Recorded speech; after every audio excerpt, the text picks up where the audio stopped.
안녕하세요. 결혼 1년 차를 맞이하는 30대 중반 여자입니다. 요새 들어 부쩍 우리가 과연 부부인가 아니면 룸메이트인가 하는 생각을 하게 됩니다. 남편은 어려운 가정 환경에서도 자수성가한 사람이에요. 개천에서 용났다고 할 정도는 아니지만 좋은 대학 나와서 좋은 직장 다니고 있는 그런 사람입니다. 저는 그 모습에 자기 관리가 철저하고 책임감이 강한 사람이라고 생각해 결혼을 결심했는데, 결혼하고 보니 아주 속이 음흉하고 자기중심적인 사람이었어요. 사람은 못 고쳐 쓴다잖아요. 여태까지의 시간이면 충분히 그 말을 진정으로 깨달을 수 있는 기간이지만, 저도 무슨 고집이 있는지 이렇게 고민하는데 시간만 버리고 있네요. 가정 환경이 어려웠기 때문에 남편이 자기 부모님을 챙길 거라는 건 진작에도 예상하고 있었습니다. 저도 부모가 있고 자식 된 도리로 당연히 효도를 할 거예요. 그러니 남편에게도 효도를 해서는 안 된다고 강요할 생각은 없었습니다. 단지 남편과 결혼을 결심하기 전 단 하나만 확실하게 짚고 넘어가고 싶었어요. 바로 결혼 후 시부모님 노후 문제에 대해서였습니다. 효도와는 별개로 저는 학가만큼은 하고 싶지 않았거든요. 결혼을 했다는 이유만으로 따지고 보면 저를 낳아주시고 키워주신 부모님도 아닌데 노후를 책임져드리고 모셔가며 살고 싶지 않았어요. 다행히 남편은 결혼 후에 시부모님을 모실 생각은 전혀 없다고 자신있게 대답을 했습니다. 오히려 저한테 너야말로 장인 장모님 나중 가서 모시고 살아야 된다는 말 하지 말라고 할 정도였으니까요. 저도 남편도 대리효도만큼은 하지 말자는 공통점이 있었어요. 어쨌든 남편의 벌이가 좋기는 하지만 어려운 가정 형편 속에서 새가족 생활비가 남편이 벌어온 돈에만 의존하는 건 어쩔 수 없는 일이었어요.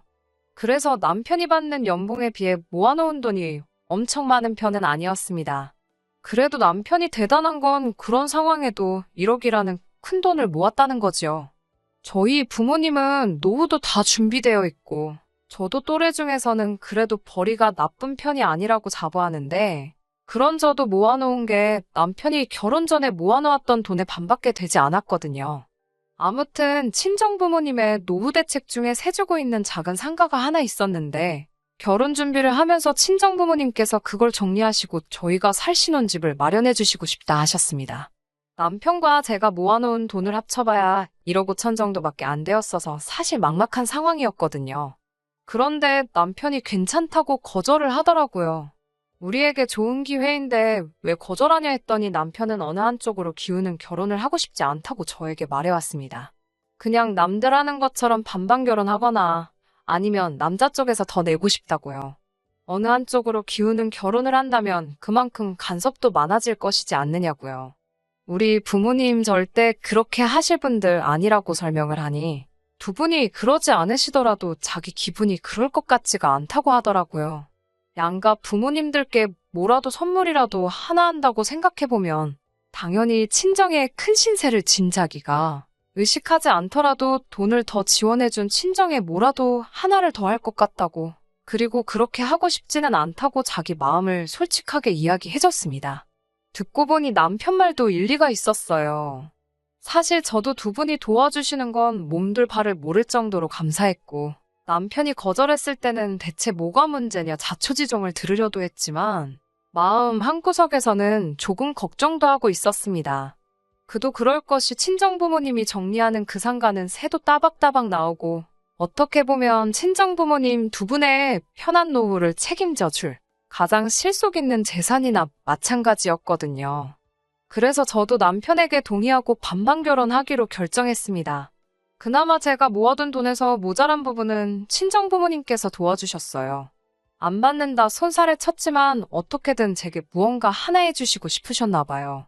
그래서 그것만큼은 감사히 받았습니다. 신혼집을 알아보는 과정에서 남편과 저의 의견 다툼이 있었어요. 비록 둘이 모인 돈이 넉넉한 편이 아닌지라 어느 정도 대출도 알아보기는 해야 했는데 저는 대출을 최대한 줄여서 서울이 아닌 서울 근교의 우후죽 순처럼 생기는 신도시 중에서 적당한 가격과 대중교통편이 좋은 곳을 찾아 신혼집을 차리자고 했어요. 남편은 오며 가며 버리는 시간이 가장 아까운 거라며 기어이 서울 안에 집을 구하려고 했습니다. 이런저런 지역에서 재개발 호재가 있다며 설명을 해왔는데 저는 부동산 쪽에 보는 눈도 없고 자세한 건 잘 모르기도 해서 그런 건 전적으로 맡길 터이니 투자 가치 좋은 쪽으로 알아보라고 했어요. 어쨌든 두 사람 수입이 모으고 나면 꽤 큰 돈이었기 때문에 신혼집은 되도록 투자 가치가 있는 곳을 구해서 나중에는 시세 차익을 노리고 좋은 곳으로 이사를 갈 계획이었거든요. 신혼집이 구해지는 건 생각보다 더 오랜 시간이 걸렸습니다. 결혼식을 올리고 나서도 2달을 더 따로 떨어져서 살았어야 했어요. 저는 그러는 와중에도 잠시 시댁에 들어와 살면 어떻겠냐는 말 한 번 꺼내지 않는 남편에게 오히려 고마움까지 느낄 정도였습니다. 그도 그럴 게 회사 일이 바쁠 텐데도 혼자 그렇게 투자 가치가 좋은 집 구한다고 밤늦게까지 공부하고 발품 팔아가며 알아보고 있다고 생각했거든요. 그런데 그런 믿음과 감사함은 잠시뿐이었습니다. 남편의 연락을 받아 찾아간 신혼집에서 느낀 배신감은 마치 망치로 뒤통수를 한 대 얻어맞은 듯한 느낌마저 들었습니다. 신혼집은 서울에서도 아주 외곽에 있는 낡고 어름한 빌라였어요. 부동산 쪽에 전혀 지식이 없는 제가 보기에도 이 지역이 재개발 예정지라는 느낌조차 들지 않았습니다. 투자 가치가 있는 곳이냐 물었더니 자기가 정말 열심히 알아본 거라고 확신에 차서 이야기를 하는데 믿업지는 않았어요. 나중에 인터넷에서 찾아보니 근처에 있는 아파트 단지가 재개발 호재가 있다는 기사는 찾았는데 그것도 몇 년 전 기사였습니다. 아무튼 신혼집에 들어갔을 때 저는 더 놀라고 말았어요. 신혼집에 시어머니가 계셨거든요. 순간 저는 당황했어요. 합가는 없다고 노래하던 사람이 처음 데려간 신혼집에 다른 사람도 아니고 시어머니가 계셨으니까요. 다행히 어머님은 새집 청소를 도와주느라 오신 거라고 말씀을 하셨습니다. 집 정리를 저녁까지 도와주시고 저녁으로는 간단하게 배달 음식을 시켜 먹었는데 음식이 배달되자마자 시아버지까지 오시더라고요. 조금 이해하기 힘든 타이밍에 의아해하고 있는 가운데 식사가 끝난 후 시부모님을 배웅할 때 그 위화감의 정체를 알게 되었네요. 계단을 중간에 두고 집 2개가 나란히 있는 구조였는데 시부모님이 바로 옆집 문을 열고 들어가시더라고요. 합가는 절대 없을 거라고 부르짖던 남편의 꼼수는 시댁 바로 옆집에 신혼집을 구하는 거였네요. 연애하는 동안 시부모님 댁을 찾아가 뵌 적이 단 한 번도 없습니다. 결혼 이야기 오갈 때쯤 명절에 한번 찾아뵙고 싶다고 말을 꺼낸 적이 있는데 집안 형편 어려운 이야기를 꺼내면서 낡고 허름한 게 집이라고 있는 건데 그걸 그렇게 보여주기 싫다고 몇 번이나 거절당했었거든요. 시댁의 위치를 모르고 있으니 저는 우리 신혼집에 처음 발을 내디딜 때까지도 옆집이 시부모님이 살고 계시는 집이라는 사실은 전혀 꿈도 못 꾸고 있었어요. 이럴 줄 알았으면 신혼집 알아보는 걸 저도 같이 나서서 찾았어야 했는데 잘 모른다고 안일하게 모든 걸 남편에게 맡겨버린 제 자신이 정말 멍청하다는 생각까지 들었습니다. 애초에 친정 지원을 바라지 않았던 게 전부 다 이렇게 일 처리를 하는 걸 염두에 두고 일부러 지원을 안 받았을 거라는 의심마저 생겼어요. 정말 둘만의 힘으로 자리 잡아보자 계획했던 제가 너무 한심했어요. 남편에게 이건 무슨 상황이냐고 설명해달라 물어봤지만 남편은 끝까지 이 지역 전체가 재개발 예정지라는 말만 계속해서 뱉으며 나중에 가서는 자기한테 고마워할 거라고 말을 했어요. 어쩌다 보니 우연히 겹쳐서 시댁 옆집에 집을 구하게 되었을 뿐 원래 계획하던 시세 차익만 얻게 되면 바로 이사를 나갈 건데 이게 합가나 다름없는 거 아니냐고 우기는 제게 비하기 너무 심한 거 아니냐고 오히려 큰 소리를 뻥뻥 치기 시작했습니다. 그렇게 시작한 신혼집 생활은 고생길이 열렸겠구나 하는 생각이 들었는데 그래도 제가 생각한 정도의 최악의 상황은 아니었습니다.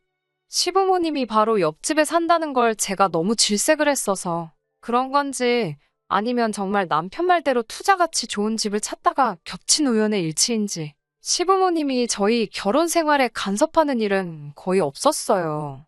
처음에는 괜히 눈치가 보여서 고기 굽는 냄새라도 문 밖으로 새어나갈까봐 걱정했는데 오히려 시부모님께서 반찬을 넉넉히 했다며 가져다 주시기도 했고 또 괜히 배달 음식이라도 시켜 먹었다가 너네만 좋은 거 먹느냐는 잔소리라도 듣지 않을까 했는데 이상하리만치 정말 어떤 간섭도 없었습니다. 남편도 저에게 경제권을 넘겨주고 용돈을 타서 쓰는 생활을 시작했고요. 우연의 일치인지 정말 남편이 보는 눈이 좋았던 건지 신혼집 입주 얼마 지나지 않아 남편이 말한 재개발 호재가 터졌고 집값이 꽤나 많이 올라갔어요. 아무튼 내가 속이 좁은 사람인가 남편 말대로 비약을 너무 심하게 한 건가 하며 제 자신에 대해 반성까지 하게 될 무렵에 드디어 남편이 또 다른 속내를 드러냈어요. 결혼 후 처음 맞는 어버이날을 앞두고 월한도 50만 원짜리 적금을 깼습니다. 목돈이 필요하게 될 날을 대비해 저는 목적에 맞게 적금 통장을 여러 개 만들어서 관리하는 스타일이거든요. 얼마 안 되는 이자지만 통장에 돈을 묶어두고 있는 것보다는 좋다고 생각해서 그렇게 하고 있었어요. 그 적금 통장 역시 어버이날을 대비해 붓기 시작한 6개월짜리 단기 적금이었습니다. 그 돈에 조금씩 더 보태 양가 부모님들께 각각 100만 원씩 들은 봉투내기를 만들었고요. 시댁이 바로 옆집이었기 때문에 어버이날상을 직접 차려드리고 저녁에는 친정에 가서 외식을 했어요. 친정 부모님이 우리 집까지 오시는 길이 멀기도 하고 괜히 제가 친정에 가서 상 차려드린다고 주방에서 기웃거리고 있으면 분명히 친정어머니는 저에게 들어가 쉬라고 하고 나서서 고생하시게 될 테니 그렇게 결정한 일이었는데 저녁 식사 후 집으로 돌아오는 차 안에서 남편이 조금 불만이 있다는 말투로 이야기를 꺼내더라고요. 조금 불공평한 것 같다고 시작한 남편의 말에 저는 황당해서 그 어떤 대답도 이어갈 수 없었습니다. 다른 날이면 몰라도 어버이날만큼은 직접 차려낸 상이 돈 얼마 내고 언제든지 할 수 있는 외식보다 더 값진 효도가 아닐까요? 적어도 남편한테는 그렇지 않았나 봅니다. 양가 부모님께 같은 용돈을 드렸지만 외식비까지 포함한다면 제가 친정에 더 많은 돈을 지출한 거나 마찬가지라며 그게 불공평하다는 이야기를 꺼내더군요. 자기가 힘들게 벌어서 정작 덕보는 건 자기 부모님이 아니라 장인 장모님인 거 아니냐고요. 거기에 더해서 자기가 버는 월급이 제가 버는 것보다 훨씬 많은데 어떻게 친정과 시댁에 같은 금액의 용돈을 줄 수 있느냐는 말까지 하면서요. 우리 결혼 전에 다 이야기 끝났던 거 아니냐고. 대리효도 하지 말고 각자 셀프효도 하자고 했는데 경제권 쥐고 있다고 벌써부터 너무 시댁에 기울어 있는 거 아니냐고 입에 거품을 물면서 열변을 토하더군요. 저는 남편에게 그렇게 생각하는 것부터가 도저히 이해가 가지 않는다고 말을 했어요. 어째서 그걸 그렇게 생각을 하느냐. 어버이날에 직접 차려드린 식사가 불편했다면 다음 어버이날부터는 그렇게 하지 않겠다.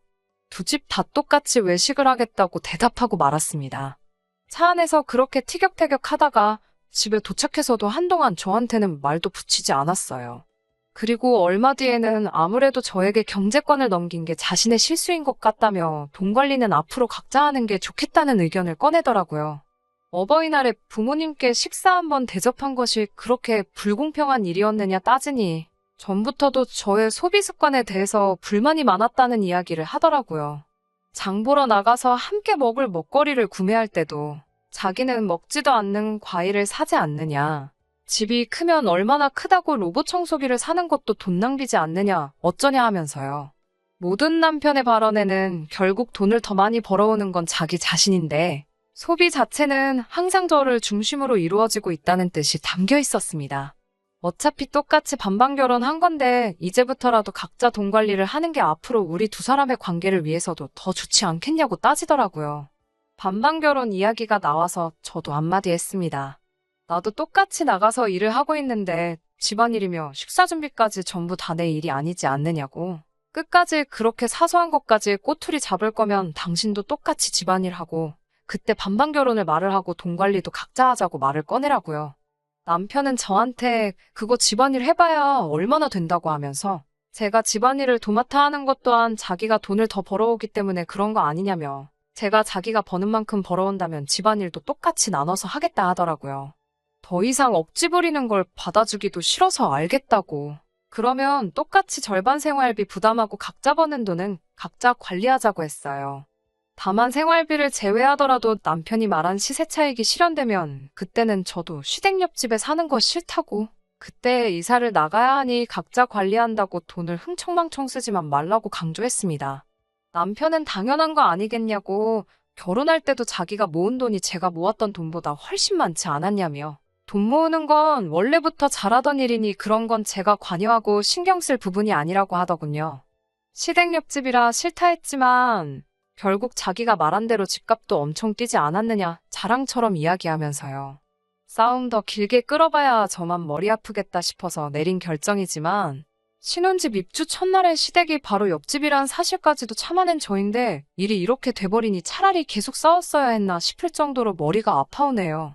대리효도는 없을 거라던 남편의 말이 처음부터 계획된 건가 싶은 생각까지 듭니다. 정말 시부모님께 직접 상 차려드리고 친정 가서는 외식을 한 게 친정에 돈 빼돌린다는 말을 들어야 할 만큼 잘못한 일이었을까요? 또 생각하니 머리가 지끈지끈 아파오네요.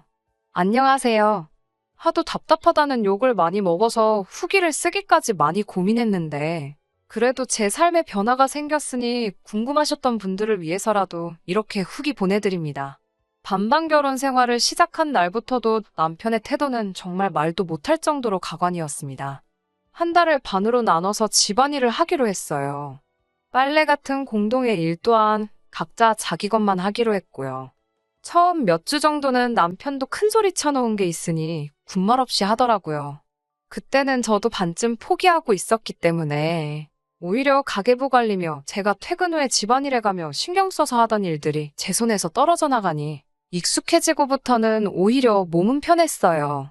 집안일을 시작한 남편은 퇴근하고 곧장 쉬고 싶은데 그럴 수 없으니 오히려 더 힘들어했고요. 자기가 뱉은 말 때문에 자기가 손해를 보게 생겼으니 그거 참 고소하구나 싶었는데 어느 날부터는 빈집에 가사도우미를 불러서 집안일을 대신 시키더군요. 퇴근하고 집에 오니 집이 반짝반짝. 저보다 늦게 퇴근했는데 정리되어 있는 집안을 보고 어떻게 한 거냐 했더니 사람 써서 했다고 저한테 실토하더군요.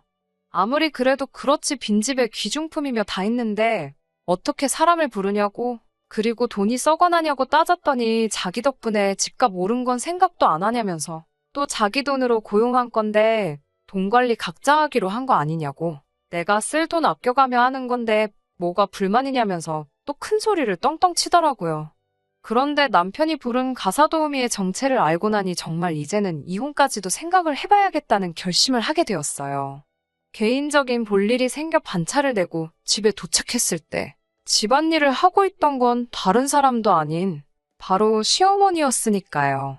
집에는 어쩐 일이냐 여쭈니 남편한테 월급 형식으로 돈을 받고 집안일을 대신 해주기로 했다고 하시더군요. 외식 한번 한 걸로 친정에 돈을 빼돌린다, 어쩐다 하던 사람이 아무리 어머님이 일을 해주고 계신다지만 집안일 2주 깨작 하시는 걸로 드리기에는 너무 큰 돈을 들이고 있던 거였어요. 제게 바로 제 덕을 톡톡히 봤다지만 신혼집을 시댁 옆으로 잡은 것부터 저에게 숨겼던 일이고 또 아무리 자기가 번 돈으로 어머님께 일을 시킨 뒤에 돈을 드리고 있다지만 말이 좋아서 용돈을 드리는 거지. 저와의 결혼은 마치 제가 버는 돈으로 생활비를 아끼고 자기가 번 돈은 자기 부모님한테 돈 드리는데 사용하겠다는 생각 그 이상도 그 이하도 아니었다는 사실을 깨닫게 된 거지요. 남편의 뻔뻔한 변명을 듣고 있자니 이 결혼 생활에 미련을 더 이상 가질 필요가 없다는 걸 정말 뼈저리게 깨닫게 되었어요. 그렇게 혼자서 몰래 이혼 절차를 알아보던 와중에 이혼과 더불어 저를 속여온 남편에게 제대로 한 방 먹여줄 수 있는 기회가 제 발로 찾아오게 되었습니다. 남편이 쭈뼛거리면서 저한테 모아놓은 돈이 조금 있냐고 물어보더라고요. 돈 관리는 각자 하기로 했는데 내가 얼마를 모았는지에 대해 왜 관심이 있냐고 쏘아붙이듯 대답했더니 저한테 무릎까지 꿇어가며 돈 좀 빌려줄 수 있냐고 묻더라고요. 제게 바로 제 집값이 엄청나게 올라버리면서 글쎄 시부모님에게 전세를 주고 있던 집주인이 전세금을 엄청나게 올려버렸다고 하네요. 그래도 자기 부모라고 옆에 끼고 살고 싶은지 그 전세금을 마련해주고 싶어서 아주 난리가 났더라고요. 그 잘난벌이로 여태 모은 돈이 없냐고 따졌더니 알지 않느냐고. 자기 부모님 생활비 드린다고 모아놓은 돈이 그렇게 많지가 않다고 하더라고요. 시댁에 돈 빼돌렸으면 시부모님이라도 모아둔 돈이 있을 거 아니냐 따지니 생활비만 쓰기에도 빠듯하실 텐데 그럼 큰 돈을 언제 모으셨겠냐 하면서 치사하게 굴지 말고 어차피 그 돈 맞추려면 대출까지 받아야 하니 이번만 좀 도와달라고 사정사정을 하더라고요. 정말 오랫동안 마음속에 참고 있단 말인데 이렇게 내뱉어버리니 정말 후련했어요. 효도는 셀프로 하자고 하지 않았냐고. 그런데 너네 부모님 전세금을 왜 내가 모은 돈으로 내주냐고 한마디 했죠. 그리고 이제 나도 할 만큼 한 것 같다고 내로남불 당신의 효도는 이제 더 이상 못 견디겠다고 이혼하자고 했어요. 전부터 이혼 준비를 하면서 상담을 받은 바로는 부부의 재산이 유별한 건 인정되는 바이지만 그 내용을 고의로 숨겨왔으면 그건 부부관계에 대한 신뢰를 깨트리는 바로 이혼 사유에 해당한다는 사실을 읊어줬습니다. 파탄의 원인인 남편에게 위자료 청구 소송이 가능한 건 그 다음 일이고요. 게다가 남편의 수입이 저보다 많음에도 불구하고 그동안 각자 서로의 돈을 관리해왔기 때문에 재산 분할도 정확하게 절반을 받아낼 수 있었습니다. 남편이 그 돈을 당장 마련할 방법이 없었기 때문에 집은 제 명의가 되었고요. 남편이 저에게 위자료까지 줘야 했으니 분할받은 돈 가지고는 시부모님의 전세금을 해결해 줄 수 없었습니다. 해결할 수 있었다 하더라도 이혼한 전처가 사는 옆집에서 살고 싶지는 않았을 거예요. 그래서 결국 시부모님을 모시고 어디 근처 동네로 급하게 이사를 가게 되었습니다. 어린 시절부터 살아오기도 했으니 추억이 많은 동네일 텐데 거기에 아직도 재개발 후보지이기까지 한 집을 떠나야만 하는 남편의 마음은 안 봐도 엄청나게 분하고 억울할 거예요. 그렇게 반반결혼 외치더니 재산 분할까지 반반을 해줬네요. 시부모님이 저에게 아주 못된 뭐라고 욕을 하고 남편이 땅을 치고 후회하는 모습을 보니 이제서야 속이 후련합니다. 비록 이혼했다는 꼬리표는 제 평생을 따라다닐 테지만 그 꼬리표는 그냥 결혼 생활 1년 반 동안 부동산으로 재테크를 해서 큰돈 만지게 된 셈 치려고 합니다. 끝까지 들어주셔서 감사합니다. 오늘의 사연은 여기까지입니다. 구독과 좋아요, 알람 설정 부탁드리고 더 좋은 사연으로 다시 찾아뵙겠습니다. 감사합니다.